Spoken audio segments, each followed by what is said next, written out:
And a very good evening, one and all. Hello to the International Brotherhood of Magicians family and friends out there in the internet. We're broadcasting live on Facebook, the IBM Facebook page, as well as onto YouTube. You can be watching in either of those places.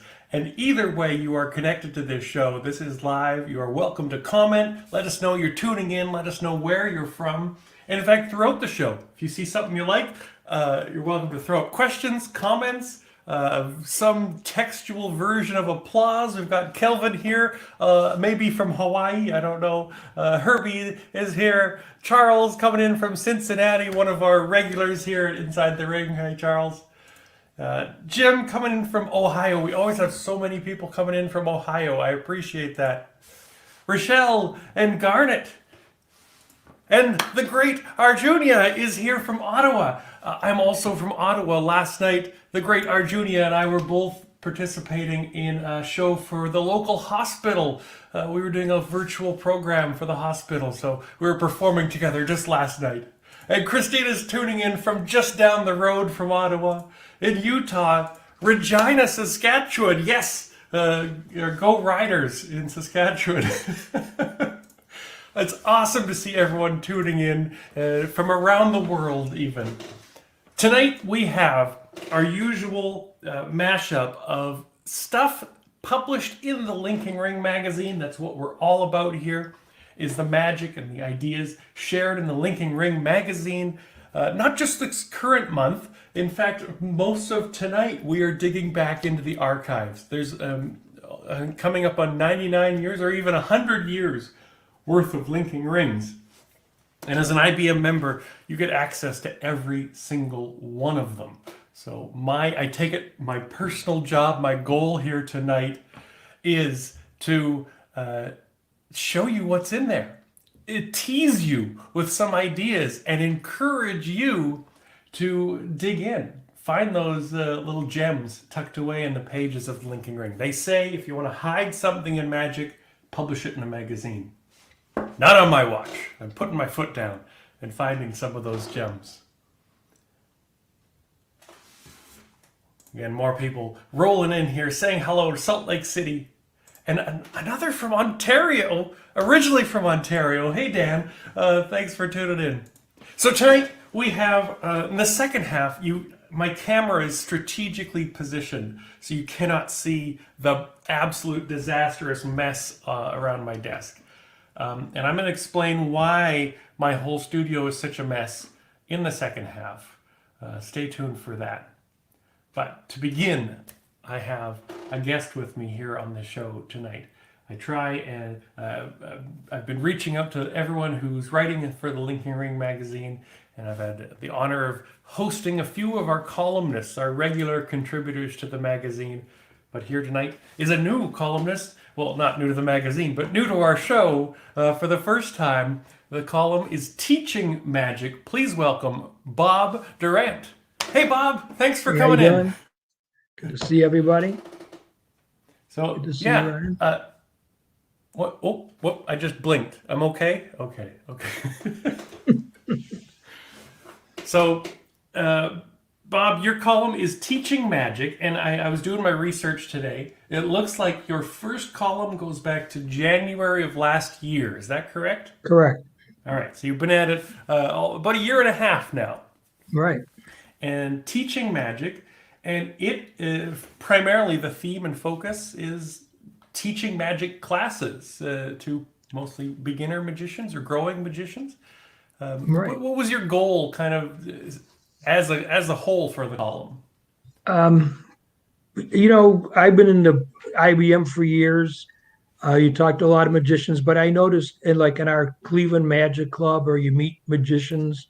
I used to run a magic shop for years in Cleveland, and most magicians aren't technical people. They really want something that's simple that they can do and go home and show their friends. So I just was actually at a convention. I spent the day with Mike Finney, and when he was president, and he's the one that came up with the idea, we should really be teaching people magic that they can learn easily. So what I do in the Ohio area is I run summer camps all over the area, and I work at summer camps. And I do a 1 day to up to a 4 day workshop on magic, and then during the school year, I teach magic classes as an after-school program. So that's from that. You need a lot of easy to do content. Yeah, I have not quite as extensive experience, but certainly a fair share of experience doing similar things. I was a member of the Junior Magicians Club back in Calgary, Alberta, when I was in my teens. And I basically went from being a member of the junior club to graduating out and becoming an instructor for the Junior Magicians Club. Yeah, see? Yeah. And it basically continued on. And for the next decade, I think, I was involved with teaching the Junior Magicians Club every month. And through that, I started doing, hired out for workshops and camps like that, and doing the magic part of circus camp. And the big picture of it, I've learned more from teaching magic than I've ever learned any other way. Exactly. I agree with you 100%. You really hone your skills from that. Yeah, I find it's given me a profound appreciation for those simple tricks that you talk about, and how it doesn't matter how simple it is, you can find the magic in it. You can pull out the best part of it and learn to present it in a way that's quite effective. Well, there's Ed Marlowe has the book Arcade Dreams. I don't know if you ever read that, but it's just all slum magic that you buy. And there's another guy who's actually from Cleveland named Paul Gallagher, excellent magician, but he has a 2 DVD set called Tricks from the Sock Drawer. And it's all like nickels and dimes and Harrods. It's stuff that you buy, and but he has great, just fantastic routines for it. So it's really I stress when I'm with teaching is, you could take the simplest magic trick and make it magic if you have a good script and good presentation. You could take the best magic trick and ruin it if you don't have a good script. Yeah. So. As I was going through your column today, I was kind of perusing almost every one, I think. A lot of it is really practical, nitty-gritty advice, not just how to teach a magic class, but how to do that as a business. You offer a lot of great advice about the actual running and marketing and promoting of that magic class.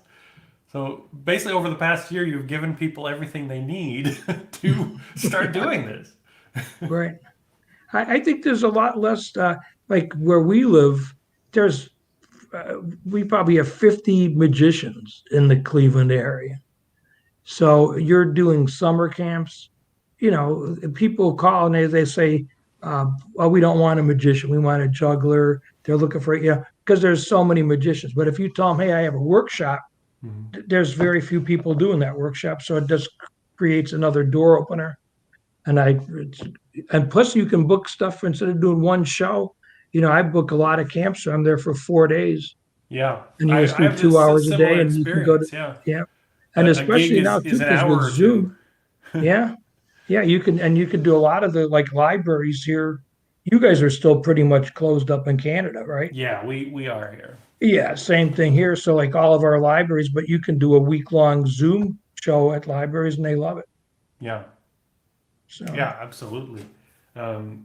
I think it's certainly, and it's also a nice compliment to that business, because a lot of the shows are in the evenings or in the evenings of the weekend. But teaching magic, like you said, camps are weekdays, and it doesn't interfere. It's when you're not doing anything else. So it's 2 to 4.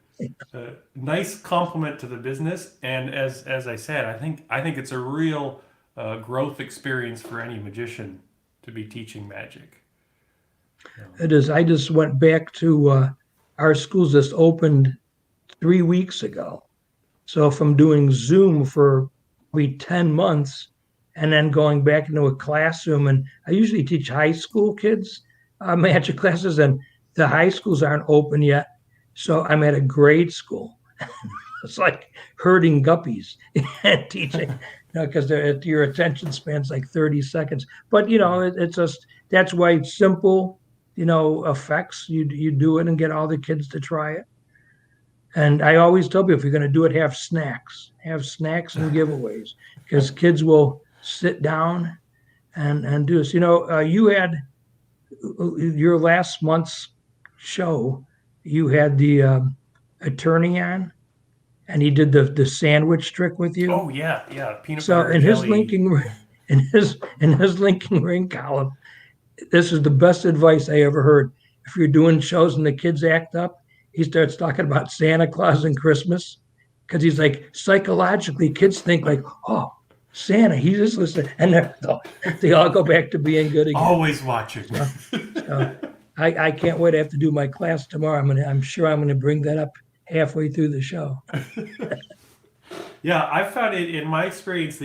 For me, it was interesting to hear you teach more, high school or junior high. For me, I've always kind of been teaching age about 12 to 13 is kind of my ideal window for people who That's are a good age, though. serious. Because I always find people try, maybe you have a different opinion on this. I find people try and teach kids magic too soon, like too young. Exactly. These libraries will always say, "Well, can you do 5-year-olds? Yeah. Can you do kids?" And you can't. The problem with teaching, even like for parents, when I used to have the magic store, they'd bring in little kids, and very few kids are going to be that disciplined. And then they get really discouraged, and you'll run into adults that hate magic now. And you'll ask them, like, why do you hate magic? Oh, when I was 3 years old, my mother bought me magic. And they still remember all the kids laughing at them because they couldn't do the trick. I think there's kind of two key things that I think a child needs to develop before magic makes sense. And one is a little bit of dexterity. Like, we're not talking billiard balls here. We're talking being able to put a paperclip on a piece of paper. Exactly. Right. And little kids can't do that. And the second thing it took me years to realize this was young kids don't have an outside sense of themselves. They can't imagine an audience watching them. So when they are doing a magic trick, they don't know the good side from the bad side, because they don't have that perspective of what the audience can and can't see. Right. So they'll just do a magic trick, and they don't even necessarily understand the deception of it. Right. You're exactly right. It's funny, if you do kids, and when I do these library camps, so you teach the kid a card trick, and he'll bring the person up, and I'll go, okay, now pick a card. And then he's just showing the trick to the kid that he brought up. It's like, no, you got that, present it to the audience. That whole idea of audience management isn't there yet for him. Yeah. I always found it in my lessons. I would really break it down. I'd say I demonstrate the effect, give them the idea what it's supposed to look like. Then we'd talk about how it works, like the actual trick, the secret of it. And then we'd talk about how to actually the moves, the sequence. And then we'd talk about how to actually perform it. And I found, breaking it down into each chunk of that helped kind of, to me, at the age I was working at for this camp at least, to illustrate that it's not about the trick. It's about the presentation, and the standing up in front of a crowd is the real skill that they learn in magic class. Yeah. I'll tell you, Dale Sawak, it's been writing those articles, and he has all this stuff from Neil Foster. And I don't know if you ever saw Neil Foster live, but he was like, when you talk about just he was like, just such a classic showman. But the information that he has from these interviews, and it's all that, you have to love your audience, and you have to just walk out and command the stage. Like you said, kids can't learn that, but if you're dealing with junior high, or that 8, 10, 12-year-old up, they can understand it. High school is great because you have so many kids in theater, and magic is a great, so all the kids in theater class take magic. Yeah. So, Bob, I think you have a trick to demonstrate. I do. I have a few. So class here. I'd love to see I'll show you. This is the one that I probably had when you do columns in Linking Ring, if you get somebody that sends you an email, you're all excited because like, oh, somebody actually read this. So this is the trick that I had the most requests for ever, and Your this is greatest from hit. the April of 2020. So I have here a little envelope, and this is nice because I like Harry Potter stuff. So Ryan, I'm just going to ask you in a second to help me out here. I'm not going to switch. I'll put the envelope here in my pocket, I guess, if we need it again, just so you know we're not switching out. Now I have here a picture of a wizard, and it says the wizard knows all. Of course, you probably knew that about wizards, being one yourself. But whenever you see pictures of wizards, they always have a top hat, they have a potion jar, and they have a book of spells. And you start thinking to yourself, which one of those is the really gives the wizard the power? Is it his hat? Is it the potions? Or is it his book of spells? And which one would you think, Ryan? Well, I'm a fashion forward wizard, so I'm going to say the hat is the The source of hat? power. It's amazing that you said the hat because on the back of this picture, I wrote X's all the way up his pointed hat. And nothing on the potion, nothing on the book, but there's X's. So X marks the spot. I guess the wizard knew all, and he knew you were going to pick the hat all along. Nice. So that is a trick. I'm sure most people are familiar with versions of that trick. Right. It's just the old three colors. You know, you'll pick the yellow, pick the green. Nice thing with this, if you're doing kids, especially when you have a 2-hour class, you can, when they get antsy after that first half hour, you can hand this out, give them a snack, give them some crayons, and they can color this in. Coloring is so smoothing, and it calms everything down right away. And then it's just out. So you have the X's on the hat. I have on the back the potion, and inside is the book of spells. Right.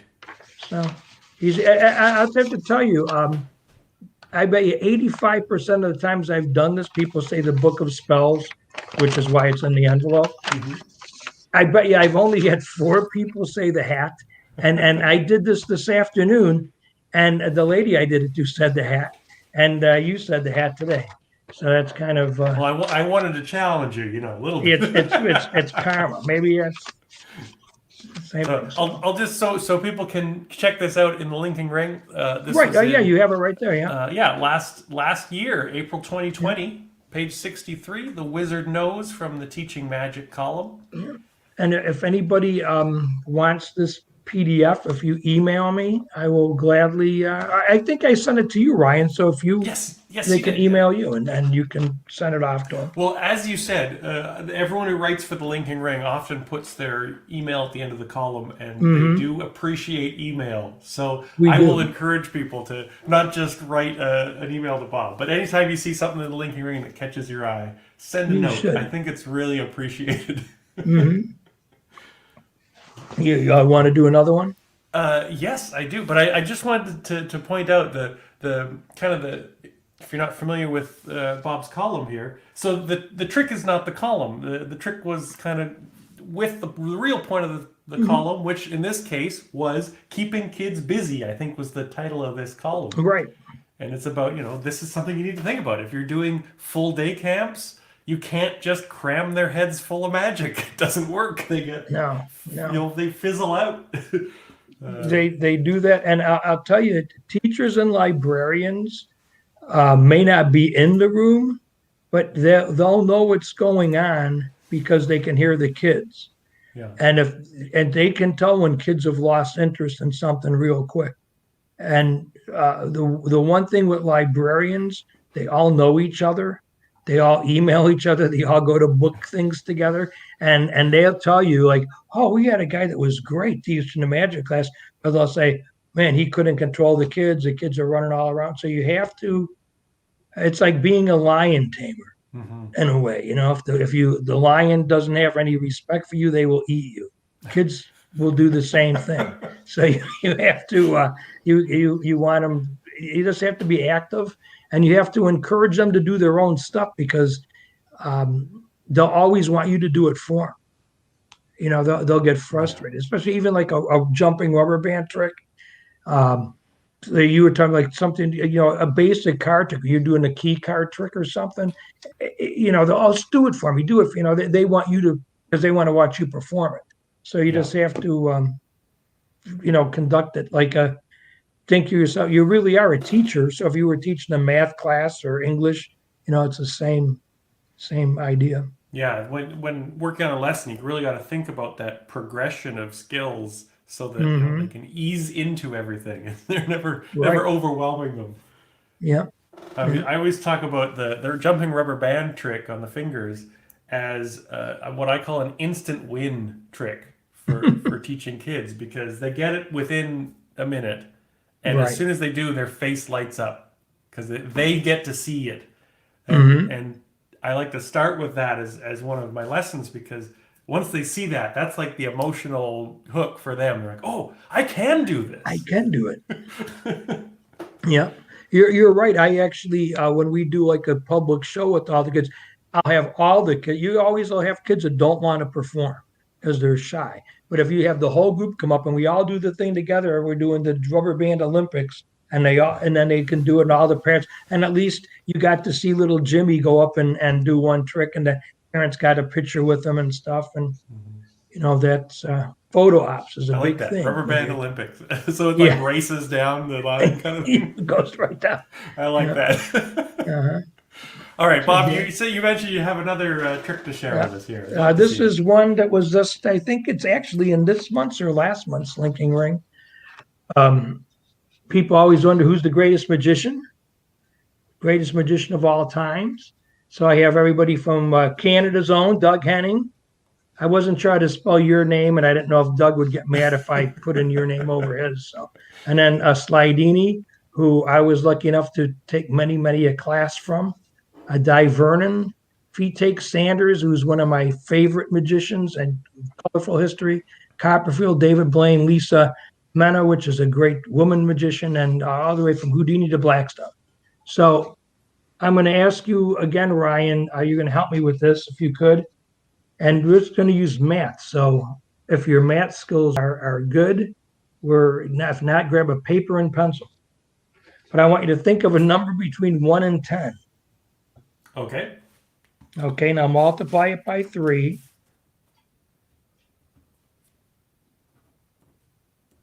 Okay. Add 3 to that. Okay. Now multiply that by 3. Oh boy, this one's getting tough. I'll tell you. Okay, I think I got that. All right, so you should have a 2-digit number. Yes. Add the 2 digits together. Okay. And what number did you get? I ended up with 9. 9? Oh, that's funny. That's Houdini. Out of all these people, he's the first one to go. He died October 31st, 1926. But it's funny that you picked Houdini because right back here, it says, even from beyond the grave, I am still the greatest of them all. And I don't know if you recognize that picture, Ryan. I do. Yes. So I have high respect for you, and I use your stuff as much as I can. The one that you had, I think, had a 3 of spades in it, right? Yes, that's right. So I blacked mine out. So if you have a Himber wallet, you can show this and then open it up, and now with the cards in this pocket. Mm-hmm. This is a nice thing. I like this for kids. It's great for teaching because you don't have to use magician. If you're in high school, they can use all the surrounding high schools. They can use bands, they can use countries, whatever, and then, change it. You can do it big. You can put it on a big board. So if they're in a talent show at school, David Ginn, packs flat, plays big. I always look for tricks that you can do that. And once again, this has got easy math. But if you're working with junior high or, that 12, 13, it's great. And the teachers love this as they can see the kids at the lunchroom doing math. Mm-hmm. So it sort of gives them the idea that math isn't just for the classroom. So. Yeah. And actually, that reminded me of another one I saw in a recent column of yours with, let me see if I can just demonstrate it. It was this grid of numbers, Oh yeah. like a nine grid of numbers, and people would pick any number and cross out. Well, my pen's not working, but cross out the horizontal and the vertical. Pick another number, do the same thing. Pick a Right. third number. And I'd never seen that one before. Oh yeah, there Right you go. Yeah. This is another, and the nice thing with this, you can do this with big numbers. So if you're, you could have somebody give me any number between 5 and 10 or whatever. So you can start 6, 7, 8, 9, and it'll still work the same way. It's just not going to be 15. You have to add the numbers diagonally, and that's what your answer is always going to be. Do we Yeah. do this further? I don't know if the audience knows this or not. Should we do it once? I mean, we could do it, or we could push them to read your column Yeah, more. we'll do it, and it's even better. And I'll tell you, people don't believe in magic, so I really love David Ginn. And this is it was an old David Ginn book from years ago. I've done it ever since. And the column that this was in, there was a whole article about David Ginn in it. Yeah. So I was like, I emailed him and said, look at your trick. I'm teaching your, so he thought it was kind of like, wow, it is magic. So he's a fascinating guy. I love stuff like that, like the 9 force or the 15, because it is a blank slate to create any trick you want, like any theme. You can work that in as the method to whatever presentation you want. So I love stuff like that. That's perfect. And I often, because kids' imagination is wilder than ours, so I often encourage them to create their own trick with the little toolkit that I've given them, and they come up with amazing things. Right. All right, Bob. Thank you so much for coming in. Is there any last thoughts here you wanted to share tonight? No, I just encourage, if you guys have ever wanted to run a camp or anything, if you have any questions on it, like I said, give me an email. My email is always in the end of my column. And keep reading, because that's the best way to learn. It's nothing like opening a book versus YouTube. Yeah. Reading and teaching is also a great way to learn. Yes. You've learned more than you ever thought you knew about a simple trick when you try and teach it. Exactly. You learn all the ways not to do it too. Yeah. Like for angles. I mean, it's true though, because you'll see somebody perform something and you're like, well, I never really thought of it that way until when you see it, somebody else do it. The one thing I always teach kids, I just taught them last week a floating cup. So I've done this for kids that were older in the past, but these are like second, third, fourth grade. So they're short. And they all, I saw them last Wednesday. I go like, so how did your parents like the trick? And they all said, they could see our thumb in the cup. and I realized, yeah, they're all. And I go, well, yeah, you have to back up if you're doing it. You guys are a lot shorter than your parents. But, a lot of magic, even, the clinging, if they're looking down, they can see all that. Yeah. So it's you from teaching, you learn all the mistakes that put in will happen. Yeah, and again, as I said earlier, for the younger they are, you need angle-proof magic, because they have no concept of it. Right. But, all right, Bob, thanks so much for joining me here on the show tonight. And you're welcome to stick around and keep watching the show, because I got some stuff coming up. I'll bid you adieu for now. Thanks, Bob. Take care. And that was Bob Durante from the column Teaching Magic in the Linking Ring. And it'll be there next month too. Who knows what's going to happen. But yeah, if you wanted to get into teaching magic courses, I know there's people out there who sell courses on teaching magic classes for hundreds of dollars. Over the past year, Bob has given away a literal blueprint of everything you need to be able to do that in the Linking Ring magazine. Really great experience and great sharing. He's teaching the teaching of magic. Now, tonight, here's the thing. I keep myself busy. I also do a blog or a newsletter, whatever it is, called Tips and Tricks for Magicians. And today in my weekly newsletter, I wrote about the concept I know as rapid prototyping. And that is essentially trying an idea as quickly as possible in order to see whether or not it's going to work. So I learned this when I worked at the Science Center back in Calgary, and they're always innovating and developing new exhibits and new ideas. And one of the things they do is a rapid prototype night. They invite the staff in, and not just the development staff, but as a wider variety of people and opinions they can get in a room, have some fun, and they basically play this game, which is the rapid prototyping game. And they say, hey, we need to create an exhibit that illustrates air pressure. Here's a room full of cardboard and garbage. You have 10 minutes to create a working exhibit. And everyone would be in their little groups, and they'd be frantically gluing and taping and just making an absolute mess. And it's obviously a terrible, build of this exhibit. But the point is, it gets the idea out of your head and into the real world, and you can very quickly see, even in a very rough form, whether or not it has potential for you. So today, I gave myself the challenge of doing some rapid prototyping using the linking ring as the source. Now, in preparation for this show, I kind of just randomly jump into old issues of linking ring and just see what I can stumble upon. Just random chance and luck. And I jumped back to,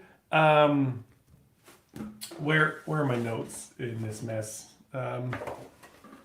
They're upstairs. Okay. I jumped back to somewhere last year and jumped into the Hocus Pocus parade, and it was a parade by a fellow named Joseph Bruno. Now, maybe you know the name, maybe you don't. I sent him a note saying, hey, I loved your parade. There's some really great stuff in there. He wrote back, and I knew that it was his 8th one-man Hocus Pocus parade. His 8th. And he wrote back and said, hey, thanks, Ryan. I'm 90 years old, still creating magic. He's actually finished up his 9th parade, which is going to be coming out, I think, later this year. But he also kindly sent me the dates for all his old parades. And so today, this afternoon, I did a kind of a rapid prototyping experiment using the magic of Joe Bruno. I dug into a couple old parades. I didn't even get to them all, but I picked out a whole slew of tricks, and I built them. I made them. I cobbled together what I could, made out of cardboard and paper, and just things I had around the house. And as quickly as possible, I learned and built and made 7 tricks, and I'm going to show them to you right now. Are you ready? Am I ready? I don't know. This is going to get messy. I need to zoom out just a little bit for this because I might need my table. And also whoa! Okay, fell off my stool. Need to recover for a moment. Okay. Oh, I wish I had my notes. That was the only thing helping me remember which tricks were which. But, okay, I'll look at what I have here in front of me. Okay, first of all, this is from, you know what, let me just pop up the reference here, because that'll remind me of what column we're talking about. This is from the Hocus Pocus Parade, February 2019, from Joseph Bruno. Okay, that's all I needed. Just needed my note. This is from February 2019, the utility glass. It is a glass in there and an empty tube, okay? Empty tube and a glass, and put the tube over the glass, snap your fingers, and haha, a piece of rope. There's no reason that it's a piece of rope, except that also in that parade he has a really good rope routine. Actually, a really good rope routine, but more than I could prepare today. So that is Joseph Bruno's angle-proof 360 utility glass, and that is in Hocus Pocus Parade, February 2019, page 80. Okay. Bam, made it today. That's the sort of thing, you look at these in the magazine and think, oh, that's a cool idea. I'd like to try that someday. and then someday never happens because you worry about having the right glass or the right materials. And I used a glass I found in the cupboard and a piece of paper with tape. And that's the whole point of this. You have to use what you have available around you and just try it. Next we have, this is, let's see if this works here. Hang on, I gotta prepare. You didn't see that. Okay. This is, again, the same parade, February 2019. People come up to you while you're performing and say, hey, why don't you make an elephant disappear? And so this was Joe's answer to that. He said, he went home and he thought about it and he thought, how could I make an elephant disappear? And this was his answer. Of course, it's not a real elephant. It is a paper elephant. It's a circus elephant, so we have, in addition to the elephant, we also have a closed circus tent and an open circus tent, or a circus tent with a beard, your choice. But we will do this. We will take the elephant and he's going to step into the open circus tent. And then we take the closed circus tent. We're basically closing the doors on the elephant, okay? Snap your fingers. And just like that, we have an open, closed circus tent, and the elephant has poofed away. Ha-ha! That is Joe Bruno's Vanishing Elephant. It doesn't go far. It, of course, reappears in my pocket. Ha-ha! That's Joe Bruno's Vanishing Elephant trick from February 2017. Sorry, I said 2019. 2017 in his Hocus Pocus Parade, page 83. Now, Joe, in his 90 years on this earth, has managed to publish some books, and one of his books is about creating magic. I haven't had the chance to read his book yet, but I do know one of the secrets of creating magic is looking at old ideas in a new light. Well, Joe, I caught you doing exactly that. Oh, hey, Tom. Hey, thanks for tuning in. William used the magician trick, the smart... Was that the... You mean the wizard trick? I think maybe he means. But yeah, I caught Joe looking at ideas again in a new light because Joe sent me back to all his parades. I went back to the original, his very first parade of 8, back to 1970. And boy golly, was I surprised to see an idea in his 1970 Hocus Pocus parade that looked a little like this. An open trunk, a closed trunk, and Houdini, bound in chains and locks. Okay, now we're going to take Houdini, we'll put him into the open trunk. We will close the trunk up around him. Snap your fingers, and what do you know? We have... Listen, I learned these today. We'll see how this all works out. We have Houdini now, free of his chains, escaped. Ta-da! That is the Houdini card trick from 1970. So Joe is reusing some ideas. The Houdini card effect, January 1970, page 60. Now, his was a little different, if you can see in the illustration. In his case, Houdini vanished, leaving the chains behind, and he would reappear triumphantly on a second card. But I was making it quickly, and that's one less thing to draw the way that I did it. So, that is 3 tricks. 3 tricks. There's more tricks yet to go. There is... What else was there? Okay, I'm gonna... this is heading towards a train wreck, but I'm not there yet. We'll try this. This is a little tube that I made, and it just fits a poker chip. If I slide a poker chip in there, it's actually a little too snug, because it's supposed to just slide through. But it's a little bit snug, so you'll have to forgive me for that. As I said, I made this very quickly in the course of about 10 minutes. It kind of gets caught up there on this little hole in the middle, which I'll get to in a moment. But it does go through, which is what it needs to do. Like so. Now, the reason for the hole is because I can take a blue poker chip and actually slide it through that hole. You see, a blue poker chip going right through the entire thing. In fact, solid blue poker chip. And yet, the red poker chip now still goes right through. Aha!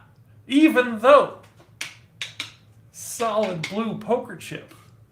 But check this out. It goes right through. Ready? 1, 2, 3. Huh. Like so.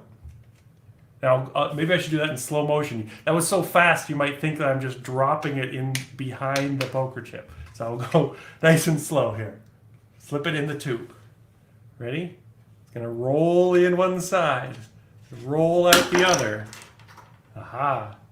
And that is Joe Bruno's poker chip penetration, which was found in the Linking Ring magazine, February 2017, page 85. Now, I should point out, all of Joe's ideas are far more refined than what I'm showing you here today.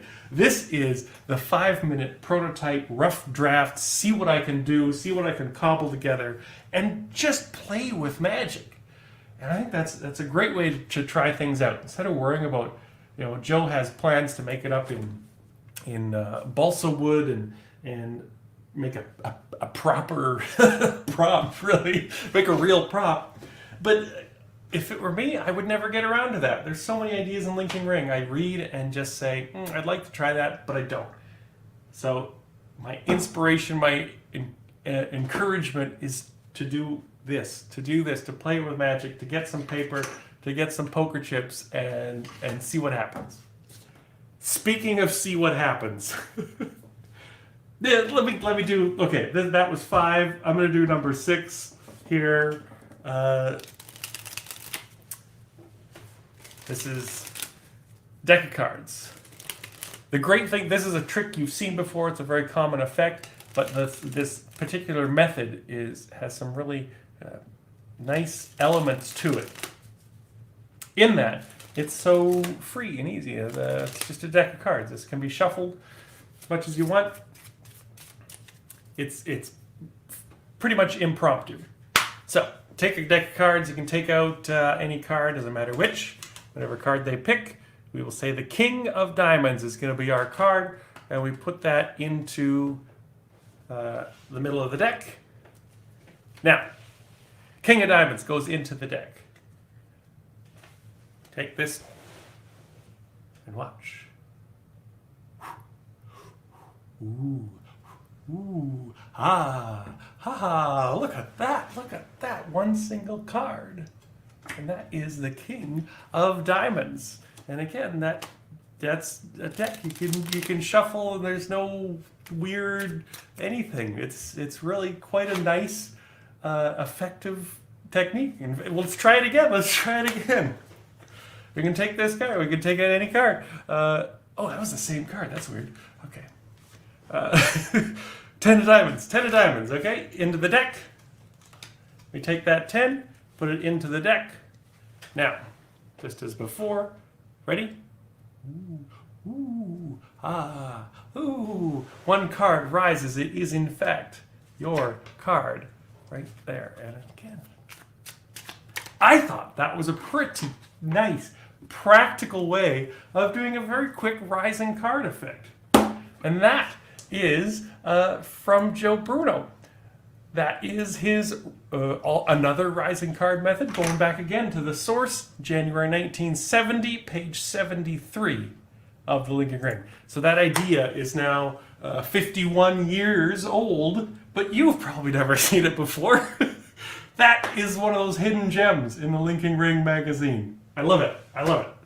Okay, I have one last thing. I think, have I done everything on my list here? Yeah, one last thing which I've been purposely putting off because it's going to be a disaster. Especially because I haven't quite finished building it. Okay.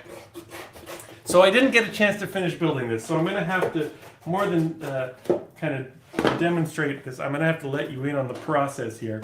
So this was an idea from Joe, the Lotta soda, February 2019, last year.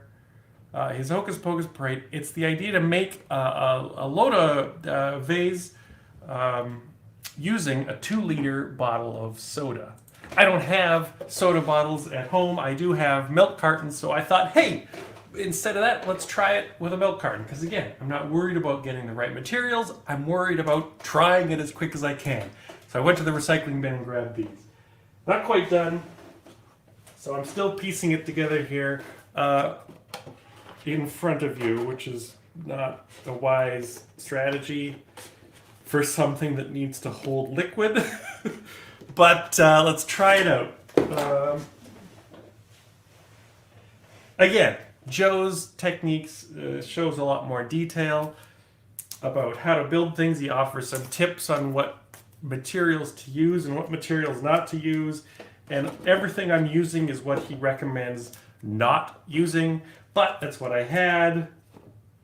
So I'm using some tape that will hopefully remain watertight for the duration of my demonstration.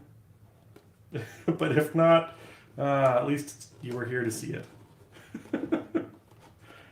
Okay.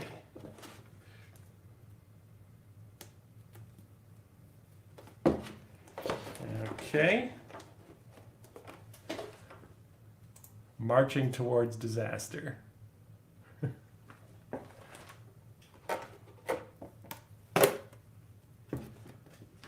Gory is here. He says, it's so important to be happy, and you did it. Yes!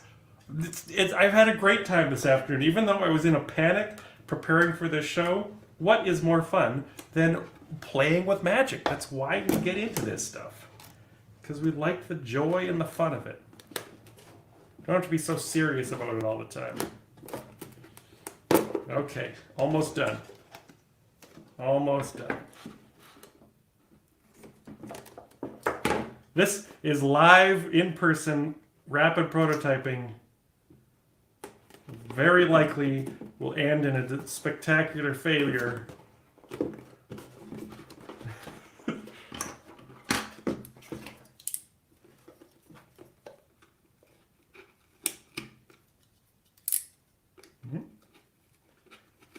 And, you know, the funny thing is, as I was reading this in Joe's parade, I actually don't really understand how this is supposed to work. I don't necessarily understand, the hydrodynamics of it. Joe's an engineer, so retired engineer at 90 years old, but he was an electrical engineer, so I have faith that he knows what he's talking about. He seems like a real smart guy. So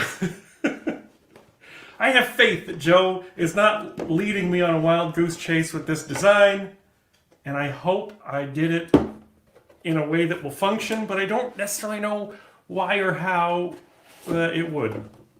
Let's try it this way. That'll probably be the safest bet. Okay. This is a disaster.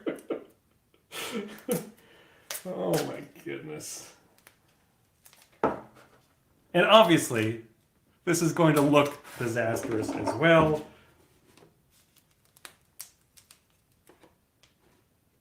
Okay. But I'm using the good tape, so that's...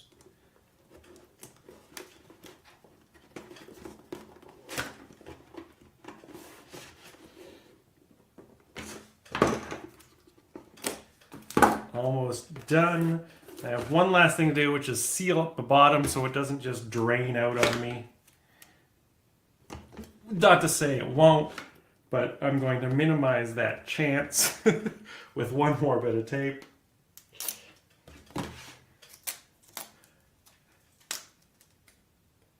I've been training for this for years, you know. You go to the PCAM convention out on the west coast of the US and Canada. They have something called the Bag O' Tricks competition.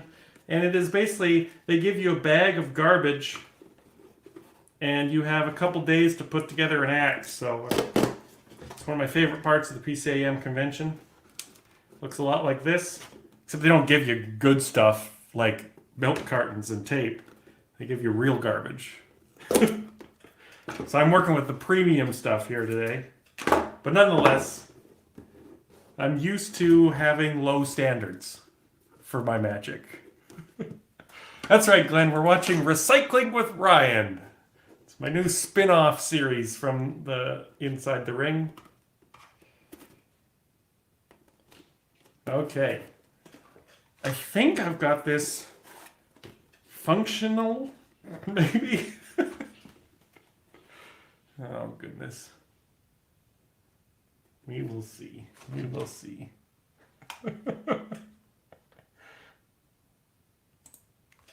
Okay.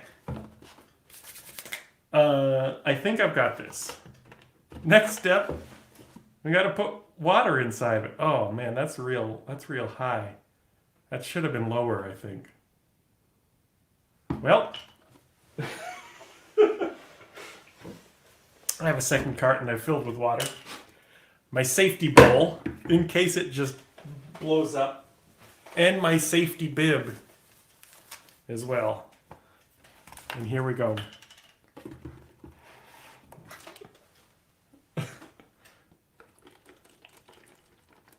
Okay. It's leaking already. But I'm going to try and demonstrate it before it just explodes on me. I hear it gurgling. That's a good sign. Well, that means it's filling the load chamber. I can feel the bubbling. I can see the bubbling. Man, it is leaking.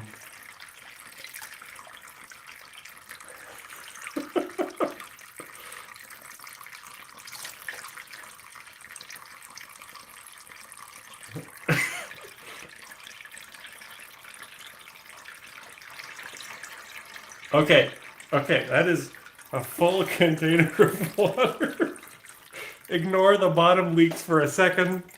I'm going to try this out. So the idea of a Lotta bowl is you pour out some water. You pour out some water. Keep this away from my computer. You pour out some water. Basically, be able to turn it upside down. It's essentially, it's not quite finishing. It should stop. I think my drainage hole or my valve is a little too big. So it should stop. And then you can pour out another batch and it should stop. And then you can pour out another batch and it kind of stops. Aha! This is almost working.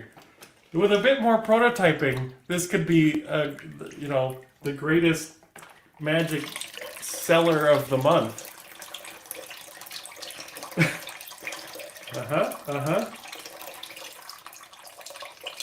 Nope, that's not stopping.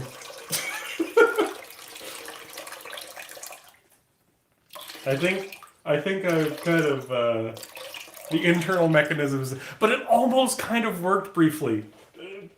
So, I'm calling that a win. As far as rapid prototyping goes, that counts as a win.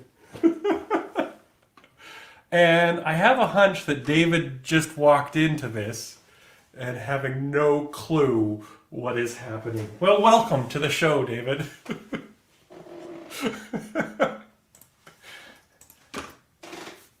I don't know what the misdirection is other than getting your audience moist. That always throws them off the trail. That's right. Ta-da! That is. So I'm sure everyone here is just dying to try that one at home. So I have a reference for you as well. And this is Joe Bruno's Lotta soda, made with a soda bottle, which should be sealed. And it's actually easier to make with a round bottle compared to my square cartons.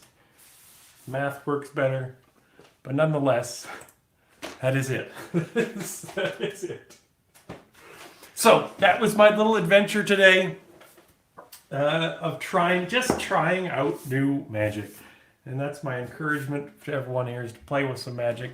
There's one final moment here for the show here tonight, and it is our usual visit to the card corner. Mike Powers writes the column Card Corner for the Linking Ring, and again this month we have a special guest presenting the trick, a fellow who created the trick in question.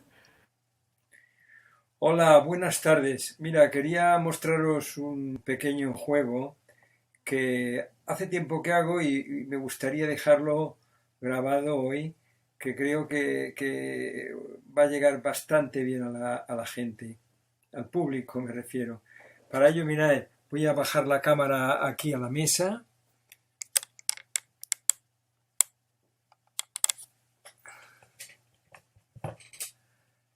Aquí, perfecto. Mira, voy a centrarme un poquito más. Así.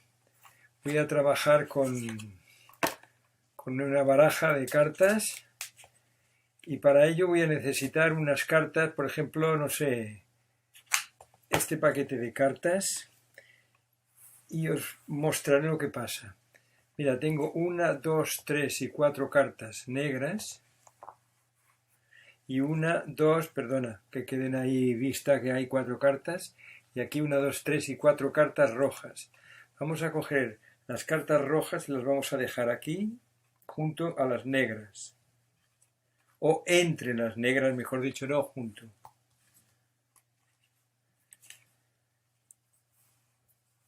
Las dejamos reposar un poco y fijar lo que pasa. Están mezcladas rojas, negras, pero mira, quiero que se vea negras, roja, negra, roja, o sea, están mezcladas rojas y negras alternadas todas ellas. Solo tengo que dejarla aquí, dejarla reposar, hacer un chasquido y mirar qué pasa. Mira, es curioso. 3 y 4. Habéis visto, se separan, se van de sitio, ¿no? Pero quizás esto, al ponerlas de dorso, no se ve muy claro. Vamos a hacerlo mejor de cara. Fijaros, vamos a hacerlo de cara, así, con todas las cartas, mostrando la cara. Y vamos a ponerlas alternadas.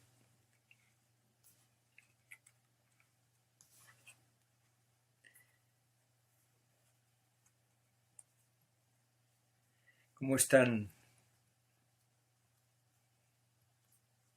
Todas alternadas, roja, negra, y se pueden seguir todas roja, negra, mira, todas roja, negra, roja, negra, roja, negra. Se dejan un momentito aquí también, están roja, negra alternadas, se dejan un momentito, sin hacer nada, solo mostrándolas así. Tenemos cuatro negras y aquí 1, 2, 3 y 4, como es lógico, rojas, roja, roja, roja y roja. Y las negras que vamos a ponerlas encima. Recuerda, negra, negra, negra, y aquí las rojas. Aquí son las 4 negras, y ahora fijaros bien porque vamos a hacer una cosa. Vamos a centrarlo aquí en el centro de la mesa y vamos a dejar alternadas ahora en vez de separadas. Como veis, ellas solas se han vuelto a alternar roja, negra y roja, negra. Espero os haya gustado. Es mi versión del agua y aceite, aunque el nombre de agua y aceite no me gusta demasiado. Muy bien, muchas gracias. Espero que nos podamos ver otra vez y seguir que sigamos charlando de magia. Chao.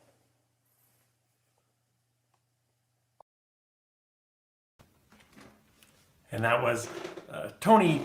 I apologize. I don't know how to pronounce Tony's last name properly. Cachadina, with red and black cards from Mike Powers' Card Corner this week. An oil and water routine, something for the knuckle busters to try out. If you're not into sawing apart milk cartons, maybe that's more your speed. And that is it for another edition of Inside the Ring. Brian asking, what issue was that in? I'm not sure if you were asking about the card trick or the milk carton fiasco. But if you pop back into the video, these recordings are available on YouTube, on the IBM Facebook page. You can always pop back and review the game tape if you wanted to check any references. And I also try my best to keep track and post all the references for everything in text form on insidethering.show. It's the website where I'm archiving everything. And if not, send me a note, ask a question. I'm happy to look things up. So, Brian's saying the Lotta. So that I'll quickly pop that up one more time for you, Brian. That is from February 2019, making a Lotta bowl or Lotta vase out of a pop bottle from Joe Bruno's parade.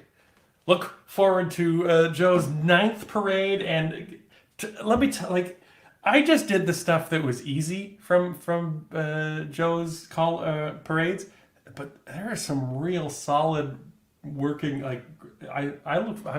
Just check it out. It's good stuff. But this brings me to the end of this show. You know it's a good show because my pants are wet. So with that, I bid you adieu. Thanks so much for watching, and I'll see you next month for Inside the Ring.